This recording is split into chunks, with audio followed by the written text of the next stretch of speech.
Bismillahirrahmanirrahim. Assalamualaikum warahmatullahi wabarakatuh. Alhamdulillah wassalatu wassalamu ala Rasulillah Sayyidina Muhammadin ibni Abdillah wa ala alihi wa sahbihi wa mawalah, amma ba'd. Qabl bidayati ta'limina wa ta'allumina fi hadzal masa' ya bina nabda bi qiraatil Fatihah. Mudah-mudahan Allah takdirkan majelis ilmu ini menjadi majelis ilmu yang nafi'an, mubarakan fid dini wad dunya wal akhirah. Ala hadhihi niyyah wa ala kulli niyatin salihah wa ala ma nawainah wa ala ma nawahu as-salafus salih. Thumma ila hadratin nabiyil mustafa Muhammadin sallallahu alaihi wasallam wa ila silsilati masyayikhina fi ta'limina wa ta'allumina wa nakhususan wa jami'i masyayikhihim wa usulihim wa furu'ihim wa nafa'ana bihim wa bi'ulumihim fid dharaini amin. Al-Fatihah.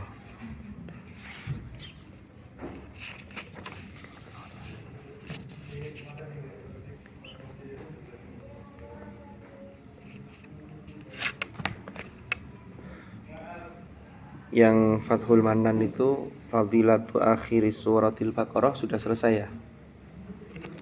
Saya langsung ke ini aja karena tadi tak buka-buka beberapa lembar. Ingin sampai akhir semester ini dihatamkan aja kitab yang ini. Nanti baru semester depan ini mungkin ganti kitab yang lain. Sudah selesai Fadilah akhir surah Al-Baqarah? Belum? Oh belum. Fadilah ayat kursi sudah. Oh, tak kira sekarang sudah Al-Babul Khamis. Oke. Mudah-mudahan bisa khatam di sisa pertemuan kita yang di semester ini. Bismillahirrahmanirrahim. Qala al-muallif rahimahullahu ta'ala wa nafa'ana bihi wa bi'ulumihi fid dharaini amin. Sekarang berarti fadilatu akhiri suratil Baqarah. Bismillahirrahmanirrahim. Fadilatu akhiri suratil Baqarati, utawi iki iku menjelaskan tentang fadilah keutamaan akhir surah Al-Baqarah. Wa an Abi Dzarrin radhiyallahu anhu anna Rasulullah sallallahu alaihi wasallam qala,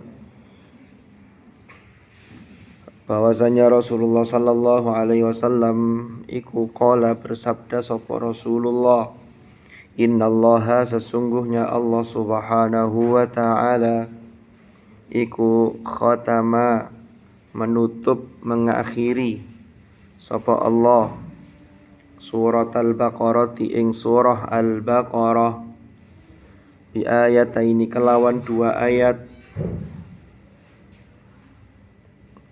A'ta yang telah memberikan sapa Allah ni ing ingsun, a'tani hima ing kedua ayat tersebut. A'ta yang telah memberikan sapa Allah ni ing ingsun hima ing kedua ayat tersebut, min kanzihi dari harta terpendamnya Allah. Alladzi tahtal arsh, alladzi kang tahta kang ono. Jadi alladzi tahtal arsh yang ada berada di bawah al arsh. Fata'allamu maka pelajarilah sopo kalian, hunna ing dua ayat akhir surah Al-Baqarah. Wa alimu dan ajarkanlah dan ngajarono sopo kalian hunna ing ayataini, nisaakum kepada istri-istri kalian, nisaakum ing istri-istri kalian. Fa innaha maka sak temene surat Al-Baqarah dan dua ayat, ya ini dua ayat surah Al-Baqarah iku salatun rahmat, doa.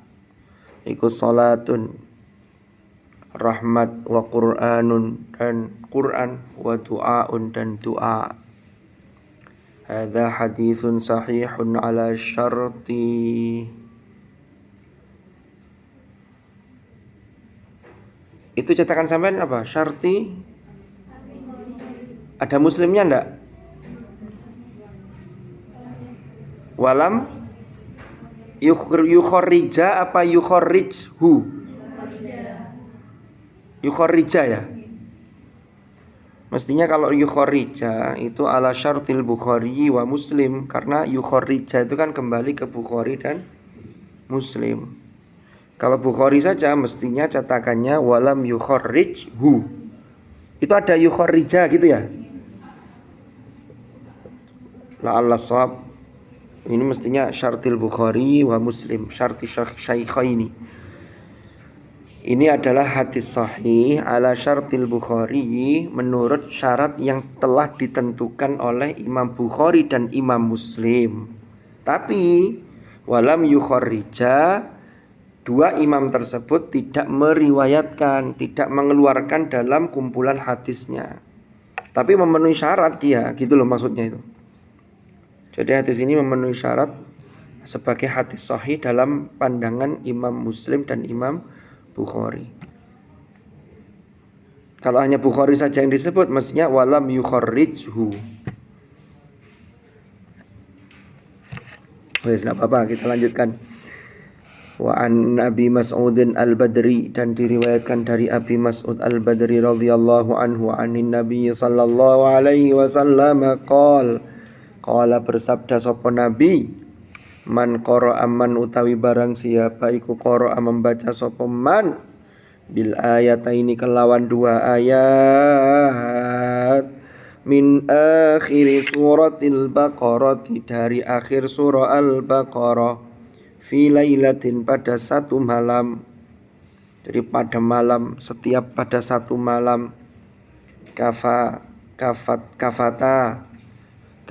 maka mencukupi opo dua ayat, kafata maka mencukupi opo dua ayat hu ing man qara'a tadi.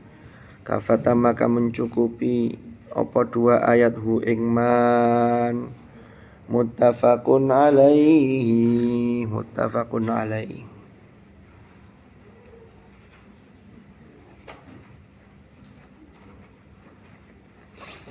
Jadi kalau tadi kembali ke hadis yang atas tadi, ini maksudnya hadis ini di dalam Al-Jami'us Sahih lil Bukhari, di Sahih Al-Bukhari dan Sahih Muslim itu tidak ada, tetapi sudah memenuhi syarat hadis sahih yang sudah ditentukan dalam pandangan atau menurut Imam Bukhari dan Imam Muslim.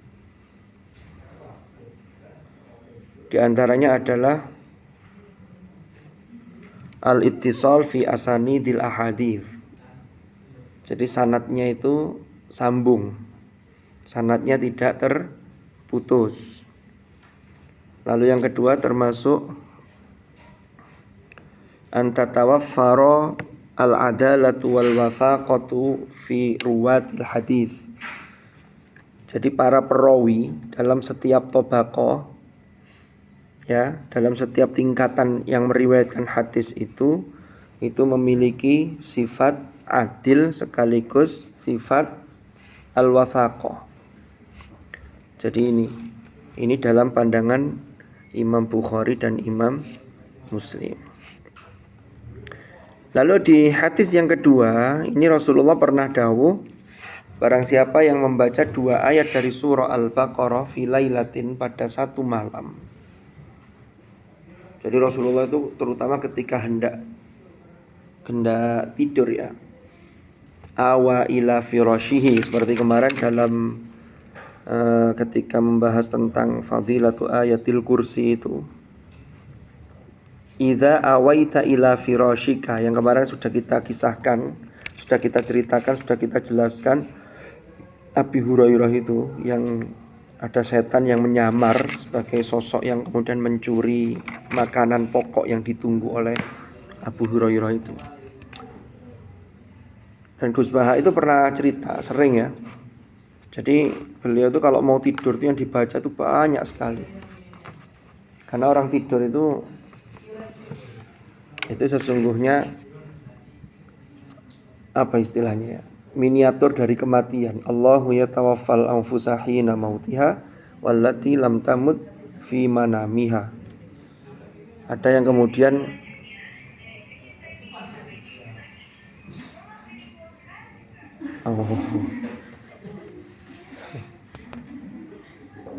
kayak bahasa Korea.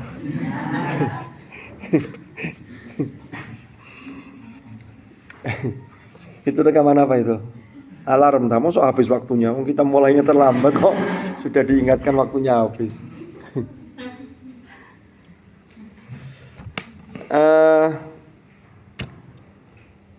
Jadi ketika mau tidur itu memang bacaan yang dibaca itu banyak sekali. Karena memang sudah seakan-akan persiapan. Lah kita itu tidak tahu kapan berangkat itu ya. Bisa sampai duluan, saya belakangan kan tidak apa-apa. Walaupun usia lebih tua, orang mati itu kan saya sering menyampaikan itu bukan masalah usia. Itu bukan nomor urut, tapi nomor cabut. Saya pengen dicabut duluan ya dia yang kena duluan. Semoga yang penting kabeh lek swaya ya husnul khotimah. Sekarang kita masuk ke bab yang terakhir. Terakhir bukan ya, al-babul khamis ini ya. Kayaknya iya ini. Ini yang termasuk yang penting dalam kajian kita. Setelah di awal-awal bab dulu dimotivasi, terakhirnya ditutup dengan motivasi. Kalau yang di awal-awal itu secara umum, di akhir ini sudah mengerucut secara spesifik al-babul khamisu fi fadhaili hamalatil qur'ani wa ahlihi. Bismillahirrahmanirrahim. Al-babul khamisu tawi bab yang kelima iku fi fadhaili hamalatil qur'ani, menjelaskan ing dalam hal menjelaskan piro-piro keutamaan para penghafal Al-Qur'an wa ahlihi, dan orang yang ahlul Qur'an, keluarganya Al-Qur'an, ahlullah wa khasatuh. Wa min a'zami ni'amillahi ta'ala, lan iku setengah saking paling agung-agungin nikmat-nikmati Allah. Di antara yang paling agung, yang paling besar, yang paling apa? Ya paling agung, paling besar. Di antara yang paling agung, di antara nikmat-nikmat Allah adalah an yaja'ala utawi yen toh menjadikan sapa Allah. An yaja'ala utawi yen toh menjadikan sapa Allah ing kita min hamalatil Qur'an, termasuk para penghafal Al-Qur'an, wa ahlihi, dan juga termasuk ahli Al-Qur'an. Amin ya Allah. Mudah-mudahan kita termasuk.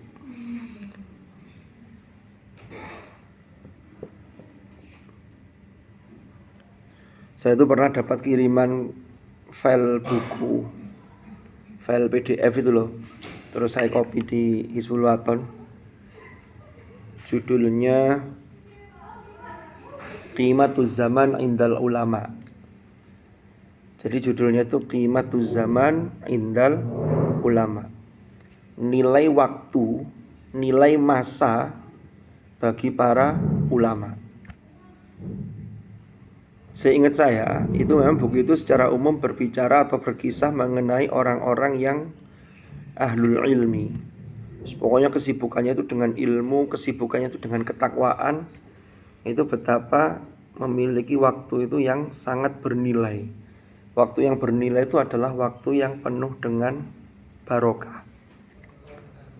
Di awal pembahasan, saya lupa penulisnya itu.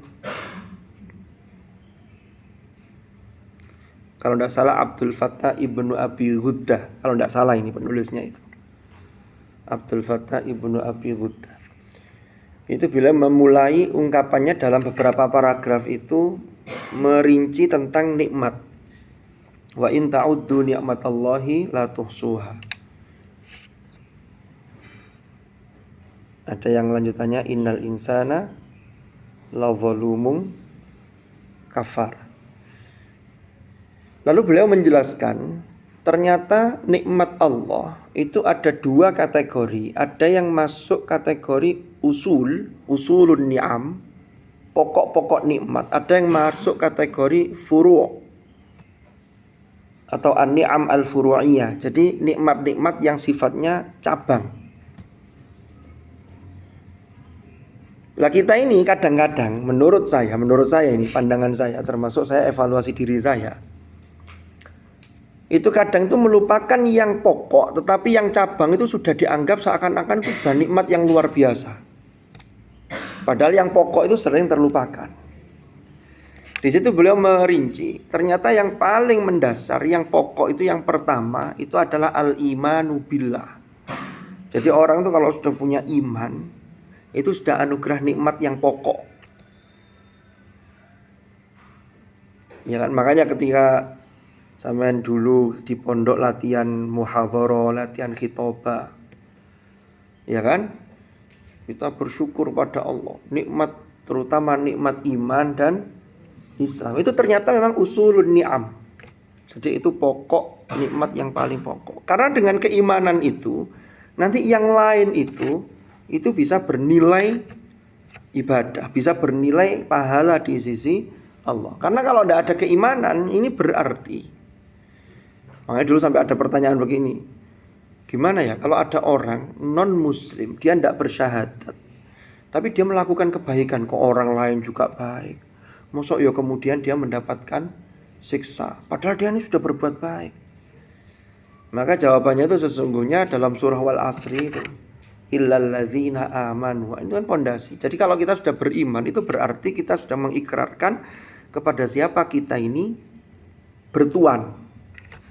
Maka yang memberi gaji itu ya tuannya. Contoh, ya, saya punya orang yang bantu saya namanya Udin. Adin, ini si Udin dan si Adin. Adin punya orang yang bantu ke Adin namanya Idin. Lah Udin ini serwegep. Sementara yang Idin yang kerja kepada Adin itu malas-malesan. Pertanyaannya, kalau kemudian si Udin yang ikut saya ini sudah serwegep gak karu-karuan, tapi minta bayarannya ke Adin, kira-kira dikasih enggak? Enggak loh, kamu ini ikut siapa? Mau ikutnya ke Aim kok, loh kan begitu. Ya kan bukan ke Adin kan, ikutnya ke Aim tadi itu. Maka berarti ya saya yang beri dia. Maka keimanan itu sangat penting sekali. Jadi kalau itu terkait dengan ikrar, kita ini menuankan yang menjadi Tuhan, yang memberikan kita segala sesuatu untuk tempat bergantung kita itu siapa? Lah kalau orang-orang di luar sana itu kan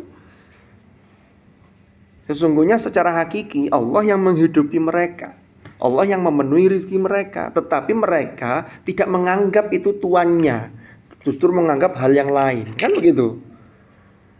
Maka karena Allah punya sifat Rahman, Allah tetap kasih itu nikmat. Tetapi nikmat iman yang paling tinggi, karena iman, apalagi nikmat kemudian hidayatut taufik. Ya, ini yang hidayah level yang tertinggi. Lalu yang lain-lain, umpama kita tidak sengaja tiba-tiba habis diundang orang, diamplopi, dikasih uang, ada yang undang khatmil Quran, umpama begitu. Loh itu kadang-kadang kita ini menganggap bukan ngajinya ketika khatmil Quran itu yang kita anggap sebagai nikmat, tapi amplopi. Nah amplopi didik, wah misalnya ini diundang mana ya pikir-pikir. Loh berarti kan kita ini padahal nikmat yang inti, yang pokok ini sering terlupakan, dikalahkan oleh nikmat yang sifatnya furuk tadi itu. Nah kembali, bagaimana kalau terkait dengan dijadikan oleh Allah seseorang yang min hamalatil Quran, itu juga anugerah yang luar biasa. Makanya di sini disebut dalam paragraf ini wa min a'dhami ni'amillah. Ini orang bisa ngaji itu juga termasuk nikmat yang pokok. Tapi ternyata tidak semua orang diberi nikmat yang pokok juga. Jadi yang pokok itu ada yang dasar, ada yang tingkat lanjut. Jadi ada levelnya. Sama-sama pokok. Tapi ada level-levelnya. Sama makanan pokok, makan beras. Beli beras ya. Beras itu kan kelasnya juga beda-beda. Tapi tetap dapat yang pokok. Bisa difahami? Sama-sama menghafal Quran, tapi antara satu dengan yang lain, ini lagi kembali pada bagaimana ikhtiar kita, bagaimana riyadhah kita. Itu semua nanti akan ada fadhol. Lalu kemudian tidak pernah serius berharap fadhol. Fadhol itu apa sih? Fadl, hadza min fadli rabbi. Fadl itu adalah ya kelebihan tadi yang boleh jadi diberikan kepada seseorang tapi tidak diberikan ke orang yang lain. Orang lain boleh jadi ada kelebihan yang lain. Tapi kalau sudah Quran, waduh luar biasa ini. Kenapa? Karena ini yang kita bawa nanti menghadap sampai ke hadapan Allah. Yang lain-lain sudah selesai. Kalau amal yang sampean miliki, lalu sampean gunakan amal itu untuk mengingatkan diri kita menjadi amal yang manfaat, yang produktif, lalu ngajak orang lain, disampaikan ke orang lain, ini juga bisa mensupport. Tapi ketika di hadapan Allah, itu tinggal totalan. Tapi kalau Quran, yang ditotal itu apa yang sampean baca ketika di dunia. Man qara'a harfan min kitabillah falahu hasanatun dan seterusnya. Tapi nanti di hadapan Allah itu ada tasmi. Ditasmikan. Wah, nanti ada itu. Kita kan sering mendengar hadis Iqra wartaqi warattil kama kunta turattilu fid dunya. Sampai tidak ditanya lagi di hadapan Allah, kamu jurusan apa? Psikologi. Ada teori apa saja, tokohnya siapa di psikologi. Oh no, itu ujian skripsi. Teori sampean iki apa? Kan begitu. Ya tapi tetap itu perlu. Kenapa? Karena dalam rangka menunaikan tugas kita sebagai khalifah fil ard. Sesuai dengan bidangnya masing-masing. Saya masih ingat dulu Profesor Haris, rektor kita periode kemarin. Itu kan sangat semangat sekali untuk menghidupkan kegiatan-kegiatan di HTQ. Saya pernah suatu ketika itu rapat dengan beliau. Waktu itu saya masih ingat saya, Pak Rauf, Ustadz Yahya, sama almarhum Al-Maghfurlah Yai Muzaki. Sambil guyon begitu rapatnya. Beliau menyampaikan satu statement begini. Saya itu dulu itu dikukuhkan sebagai guru besar itu di usia 40 berapa begitu, belum 50 tahun. Tahun 2007 itu beliau sudah dikukuhkan. Beliau kelahiran 62, berarti usia berapa ya? 45. Jadi kira-kira 45 ya. Kalau 62 dikukuhkan 2007 berarti usia berapa? 45 aja, 45. Kata beliau begini. Dulu saya itu bergelut dengan teori ini. Sekarang saya sudah tidak lagi ini. Sekarang saya fokus kembali ke Al-Quran. Karena Quran itu digali tidak ada habisnya. Makanya beliau itu termasuk menggagas Khatmil Quran pegawai dan dosen-dosen itu Jumat pagi itu. Setelah itu biasanya beliau yang pernah saya tahu beberapa kali itu langsung buka juz yang beliau baca itu. Beliau jelaskan. Ketika itu saya sempat ikut itu ketika menjelaskan wa idza sami'u ma unzila ila rasuli taro a'yunahum tafi'u minad dam'i mimma arafu minal haq. Jadi gitu. Tapi sampean ya tetap teori-teori tetap dipelajari. Karena itu semua sesungguhnya mempelajari ayat-ayat kauniyah.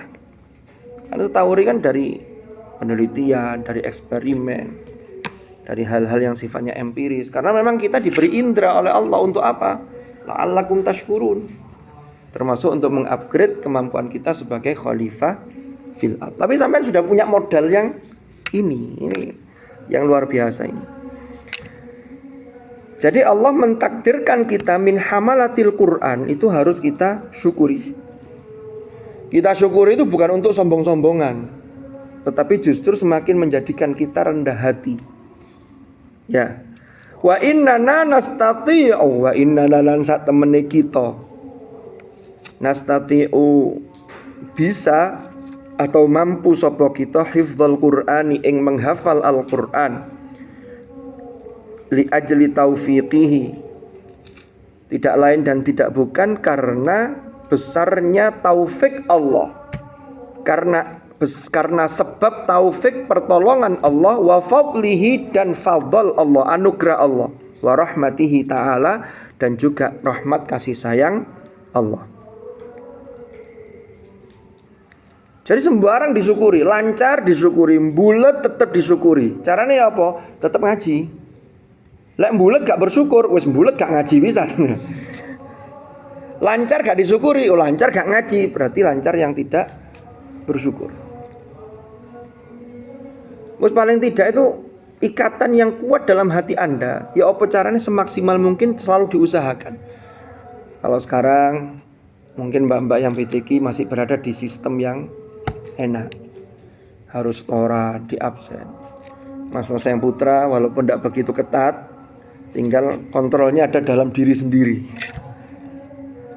Nanti kalau sampean sudah keluar dari sini, sudah lulus, sudah punya tanggungan, yang putri punya tanggungan suami, yang suami, yang putra punya tanggungan istri. Ini nanti konteksnya sudah berbeda. Sampean memaksakan koyok jadwal ndek BTQ, yo ha iso. Makanya mumpung jek 6 iku sing sregep. Ya.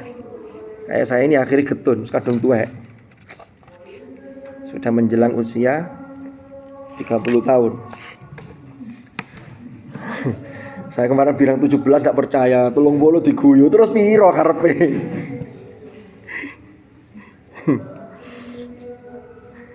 Jadi begitu, Rek. Wa innana nastati'u hifdzal Qur'ani li ajli taufiqihi wa fadlihi wa rahmatihi ta'ala. Walidzalika, lain lanjutannya ini. Walidzalika, dan karena hal tersebut, disebabkan hal tersebut,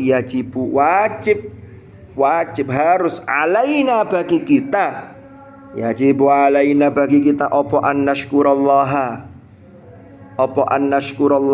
yen toh mensyukuri sapa kita atau bersyukur sapa kita Allah ing Allah ta'ala maha luhur sapa Allah haqqa syukrihi sak temen-temene syukur kepada Allah.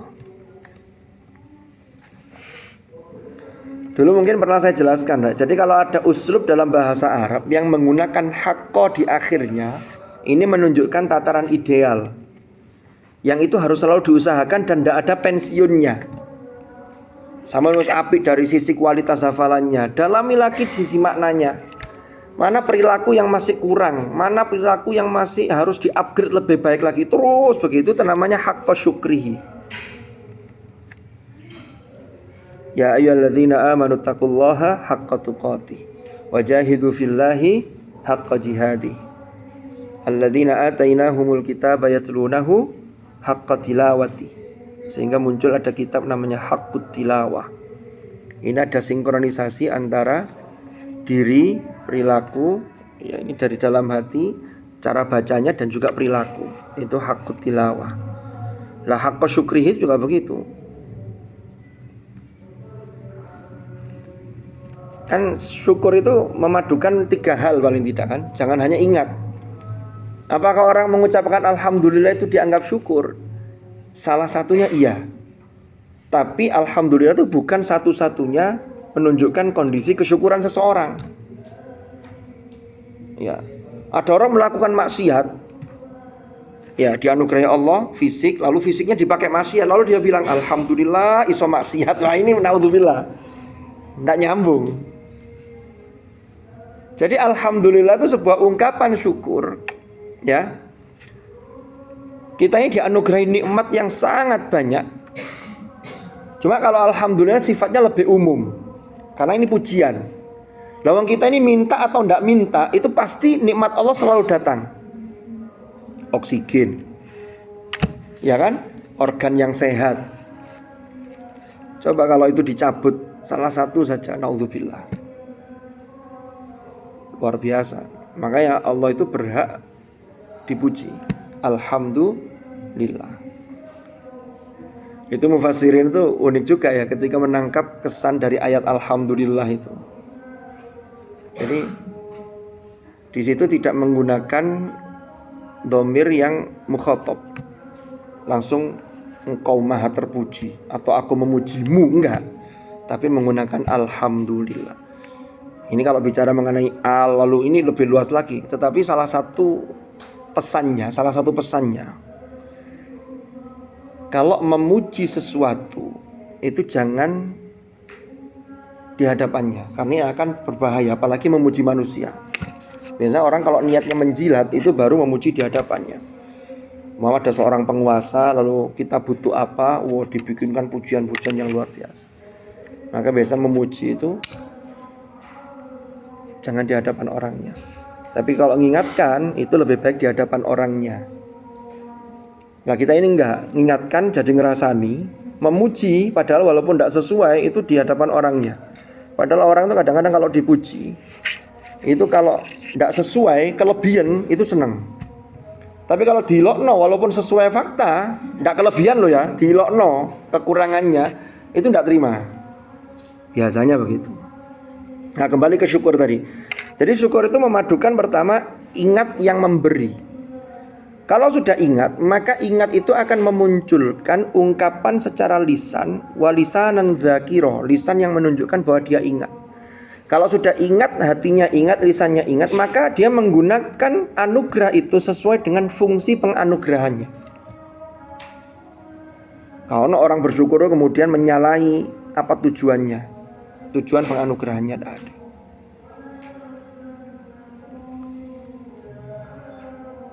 Umpama saya kenal dengan mahasiswa, kondisinya pas-pasan, umpama loh ya, dia ini tinggalnya jauh dari kampus karena dia harus tinggal di masjid, mau kos tidak mampu untuk bayar, mau tinggal di pondok yang bayar, daftar BTG GTA agak keterima, umpama loh ya.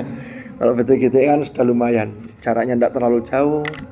Ngono kadang yo gak bersyukur, tapi bukan sampean lo ya, yang lain mungkin ada yang tidak bersyukur. Ngono itu ya, akhirnya saya kan kasihan. Umpama ini contoh, tak kasih motor, umpama lo ya, ini hanya fiktif belaka. Mesti motor saya pakai, tapi naik kuliah cek gampang, tapi nanti aktif ikut ngaji, setoran, begitu di HTQ. Enggak Ustaz, terima kasih. Pakailah motor itu. Kalau dia aktif, ya kan, ngaji lu sergep, dan lain-lain. Saya ndak eman ketika melihat, ya apa sepedanya nak bensinnya ta? Nggih, mboten wonten. Iki tuku bensin. Berarti ini apa namanya? La in syakartum la azidannakum. Tambahi bensin. Wis oleh motor, kayak bensin. Nanti kalau mau lulus, kayak BPKB. Itu berarti la azidannakum. Tapi kalau wala in kafartum, sudah dikasih motor, justru malah dia ini apa istilahnya, ngelunjak. Akhirnya setoran awal-awal tok sregep. 1 bulan berikutnya, bulan kedua ya, sudah masuk 2 bulan, mulai tidak kelihatan. Yang biasa setiap hari menjadi seminggu sekali. Saya tanya, loh, kamu nggak setoran, nggak nang kampus? Alasan, ini kemarin tadi agak tidak enak badan, bulet lah alasan. Sampai suatu ketika jam aktif, waktunya setoran, waktunya kuliah, tiba-tiba motor yang saya kasihkan ini berhenti di Matos. Nonton film umpama. Bukan film Hati Suhita. Ini nonton film yang lain, film yang lain. Sudah gitu tak tunggu kayak motor yang kemarin saya kasih tak anteni.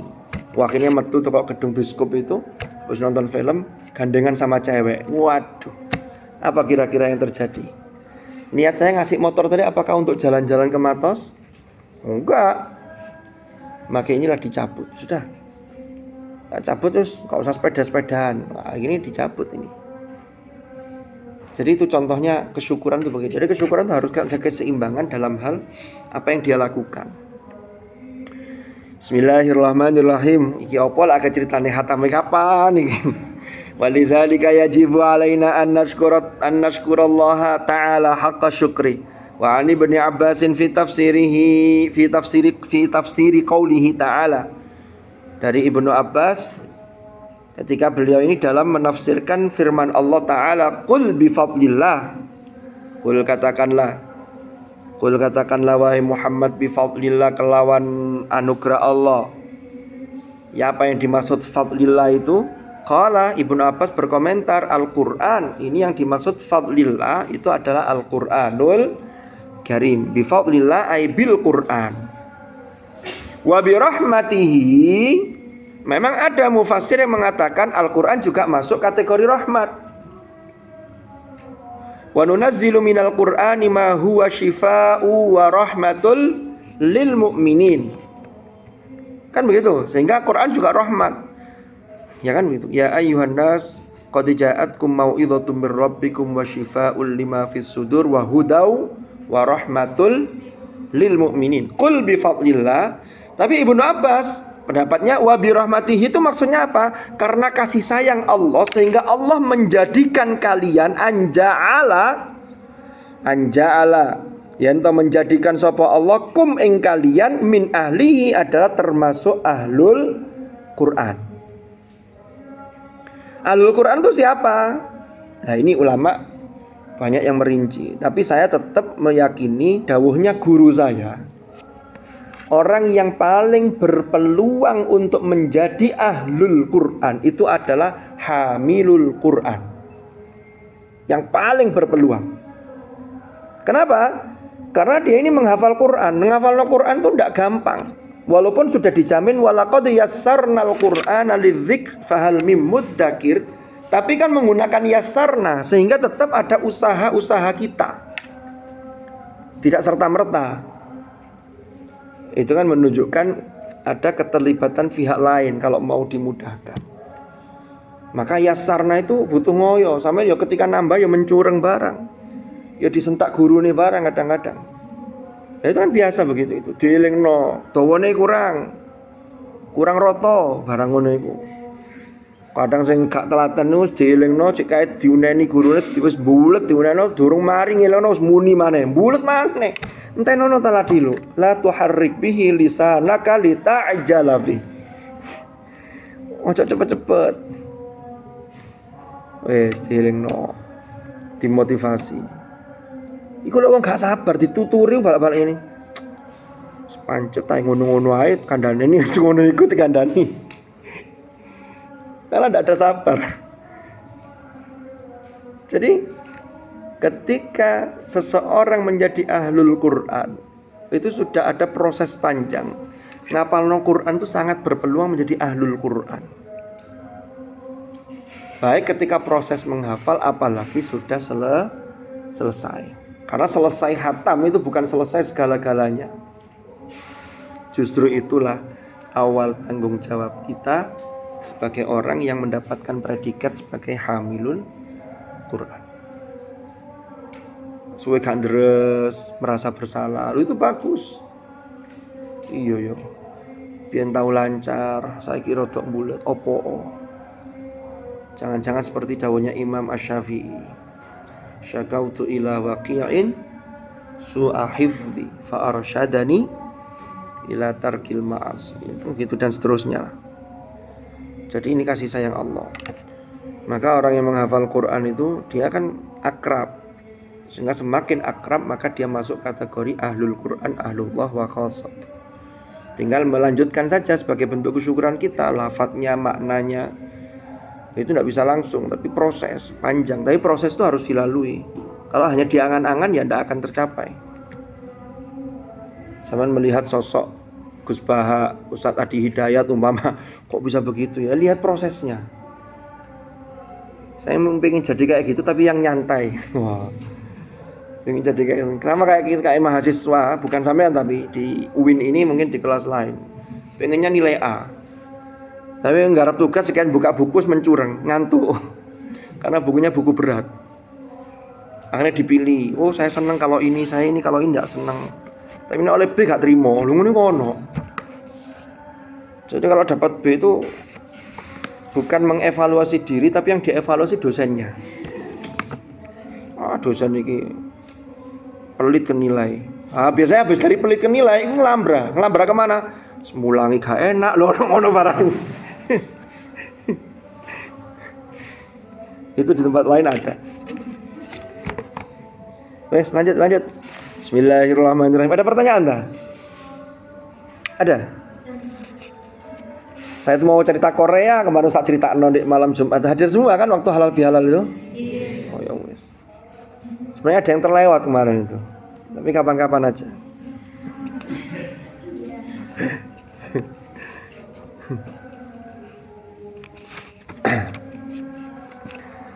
Bismillahirrahmanirrahim. Kita lanjutkan ikramu ahlil Quran. Ikramu ahlil Qur'ani utai memuliakan ahlul Quran iku min ta'zimillah, termasuk mengagungkan Allah wa ijlalihi, dan mengagungkan Allah. Jadi kalau memuliakan ahlul Quran itu sudah termasuk mengagungkan Allah. Nah ini ahlul Quran yang bagaimana? Wa inna ahlal Qur'ani iku mukramun. Wa inna ahlal Qur'ani lan sesungguhnya ahlul Qur'an iku mukramun, orang-orang yang dimuliakan. Wa mu'azzamun boleh, mu'azzamun boleh, mukarramun atau mukramun boleh lah. Kan tinggal dari karrama atau akrama, azzama atau a'zama. Wa mu'azzamun, dan orang-orang yang dimuliakan, diagungkan, bainan nas, di antara para manusia. Kenapa kok ahlul Quran dimuliakan? 5 karena sesuatu ma'ahum kang ono sertane mereka. Jadi karena sesuatu yang menempel, yang ada bersama mereka. Apa itu? Rupani min kalamillahi ta'ala, yaitu kalamullah. Sesuatu yang ditempeli kalamullah pasti menjadi mulia. Rasulullah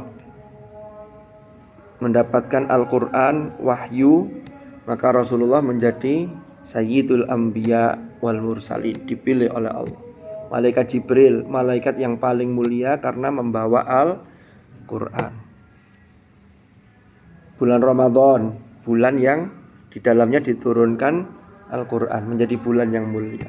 Malam yang diturunkan Al-Quran, Lailatul Qadar. Umat Islam menjadi khaira ummah, kuntum khaira ummah, karena diberikan kepada mereka Al-Quran. Lebih spesifik dari kuntum khaira ummah yang ukhrijat linnasi ta'muruna bil ma'ruf wa tanhauna 'anil munkar wa tu'minuna billah. Lebih spesifik ahlul Quran ini lebih mulia lagi karena ditempeli kalamullah. Kertas biasa ya ditulisi jadi mushaf, maka sampulnya itu juga mulia. Sampulnya sobek, ada tulisannya la yamassuhu illal mutahharun innahu laqur'anun karim, maka sampulnya jatuh langsung diambil. Padahal asalnya kalau jadi kertas biasa, tidak ada tempelan itu, ya biasa. Makanya sampai pernah ada cerita dalam, saya lupa tafsir Sufi itu ya, ketika menafsirkan surah Al-Fatihah di awal-awal itu, Bismillah itu. Oh, di dalam syarahnya Al-Arba'in An-Nawawiyah hadis nomor berapa itu juga ada itu. Saya pernah baca Al-Jawahirul Lu'lu'iyah itu. Ketika bahas hadis keberapa itu, Ad-dinun Nasihah. Liman ya Rasulullah, lillahi wali rasulihi wali kitabihi. Nah, termasuk wali kitabihi itu ada kisah di situ yang diangkat. Ada seseorang itu ketika jalan-jalan lihat ada tempat sampah, di tempat sampah itu ada tulisan Bismillahirrahmanirrahim, diambil sama dia kertas itu, padahal tulisannya sudah tersobek tapi masih wujud tulisan itu. Dibawa pulang, diciumi, disemproti minyak wangi, ditaruh di atas, dihormati tulisan itu karena ada tulisan asma Allah. Malamnya mimpi dia, saya lupa teksnya, tapi secara umum itu ini, dalam mimpi itu dia dengar suara begini, karena engkau telah menghormati dan mengharumkan namaku, maka engkau harumkan namamu. Aku harumkan namamu di hadapan semua makhlukku. Itulah ternyata orang bisa jadi wali dengan sebab menghormati asma Allah, yang itu adalah termasuk bagian dari kalamullah. Makanya jangan pernah ngeremehkan. Ya, karena cara jadi wali itu macam-macam. Menjadi wali yang berat itu ya lewat jalur ilmu, itu yang berat. Itu yang sering disondingkan oleh Gus Baha itu. Seperti Mbah Hamid Pasuruan, itu wali jalur ilmu. Ilmu tinggi, khosyahnya menguat. Innama yakhsyallaha min ibadihil ulama. Tapi kalau wali-wali yang jalur-jalur langsung ya bisa saja itu siapa yang dikehendaki oleh Allah. Cuman sampean gak lapo-lapo berharap jadi wali ndelok potongan ini kok gak yakin. Tapi enggak boleh, enggak yakin itu enggak boleh. Bisa jadi. Sampean wali ya. Oh. Insyaallah nanti kalau sudah waktunya jadi wali murid. Bismillahirrahmanirrahim. Guyar-guyar ya. Nah tapi ya tetap kita ini, maksudnya gini loh, sama kayak orang nuntut ilmu, ojo mengandalkan ngenteni laduni. Yang kasbi tetap, tapi disundul, disupport dengan bagaimana Allah menurunkan min ladunna ilma. Ditambahi riyadhah apa, ditambahi tirakat apa begitu. Tambahi thariqah Al-Qur'an. Nanti insyaallah akan ketemu jalannya. Ya kan? Apa itu di akhir surat Al-Ankabut itu? Walladzina jahadu fina lanahdiyannahum subulana wa innallaha lama'al muhsinin. Itu ternyata ayat begitu itu, ayat lama'al muhsinin itu. Itu ada yang menafsirkan lama'a itu lam lalu ma'a. Allah sungguh beserta atau bersama orang-orang yang senantiasa berbuat ihsan, berbuat baik. Tapi ada yang memaknai lama'a itu fi'il. Lama'a yalma'u itu maknanya mencorong, bercahaya. Allah memberikan cahaya lama'a terhadap orang-orang yang berbuat baik. Pokoknya zaman mahasiswa, zaman di pondok ini terus upgrade ketakwaan kita. Nanti lama-lama Allah yang akan menempatkan kedudukan bagi sampean, baik fid dunya walaupun fil akhirah. Lima ma'ahum min kalamillahi ta'ala wa li ajli ta'zimihim lahu. Jadi yang pertama, ahlul Quran tuh mereka ini dihormati, mereka ini dimuliakan karena apa yang ada pada bersama mereka itu kalamullah. Umpama ada orang yang pernah menghafal Quran, tsumma awrafnal kitaba alladzina astafaina min ibadina, itu kan Allah sudah pilih tuh. Tapi kok kemudian sudah dipilih tapi dia tidak mau. Faminhum zalimul linafsi. Lalu kemudian Quran sudah tidak diopeni, bahkan perilakunya menyimpang jauh, maka orang yang begini ini sulit untuk dianggap sebagai ahlul Quran. Ya dia pernah hafal Quran, pernah mempelajari Al-Quran. Kenapa? Karena di sini parameternya adalah lima ma'ahum min kalamillah. Bisa difahami? Makanya semoga-moga Quran yang awake dhewe iki nanti tetap awet sampai kita menghadap di hadapan Allah Rabbul Izzah. Jadi sampai menghadap pada Allah. Wali ajli ta'zimihim lahu, dan karena sebab pengagungan mereka lahu terhadap kalamullah. Jadi orang-orang tahu ngapalno Quran kok justru malah merendahkan Al-Quran, tidak mengagungkan Al-Quran. Ini juga jadi pertanyaan. Lanjutannya, wa akhlaqihim ma'ahu, akhlak mereka bersama kalamullah. Berarti akhlaknya kan sesuai dengan tuntunan yang ada dalam Al-Quran. Wa tamassukihim, dan bagaimana mereka berpegang teguh terhadap kalamullah. Tamassuk. Ya, sedikit ringkas. Jadi ini penting sekali.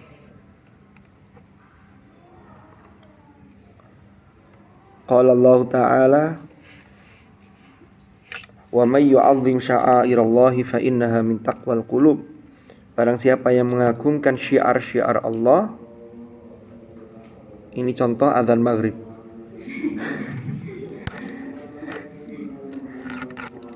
Ya apa kata hatam ini?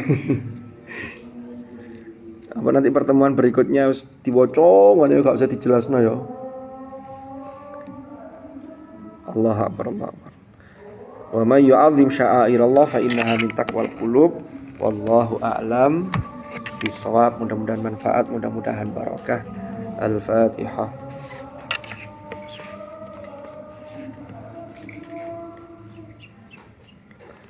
Bismillahirrahmanirrahim. Subhanakallahumma bihamdika asyhadu an la ilaha illa anta astaghfiruka wa atubu ilaik. Sallallahu ala sayyidina Muhammad. Alhamdulillahirabbil alamin.